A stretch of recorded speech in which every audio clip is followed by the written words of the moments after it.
Гаилә мөнәсәбәтләре тема буенча практик өлешебез. Балалар, әйдәгез әти-әниләр белән үзара мөнәсәбәтләр төзергә өйрәнәбез. Мөгаен беркемгә дә сер түгелдер. Кеше якынрак булган саен, аның өчен син китергән бурчы авыррак була. Кайвакыт алар үзләренең фикере белән килешмәвеңне үсмерлек кирелеге дип, кайбер очракларда шәхси үпкә итеп кабул итәләр. Шуны исеңдә тот. Ата-ана өчен син һәр вакыт, хәтта вакытлар үзе белән, үзеңнең гаиләнең һәм балаларының булгач та бала булып каласың.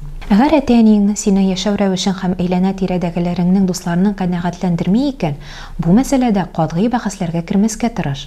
Тыныч кына ул иптәшләреңнең яхшы һәм синең өчен кадерле булуын аңлатырга тырыш.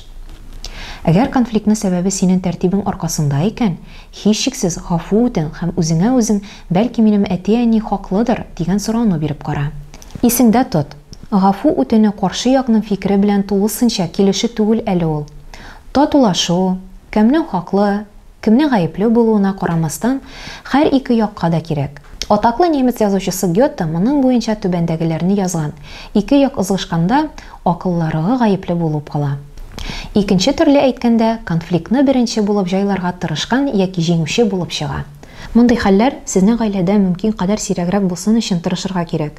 Чөнки әти-әниләр иң изге кешеләр. Алар белән ачуланышканда син үзеңнекен раслый алмыйсың, бары тик борчугына китерәсең һәм хәтерләрен калдырасың. Балалар, сез әти-әниләр белән нинди каршылыкларга киләсез? Ничек аларны шишәсез?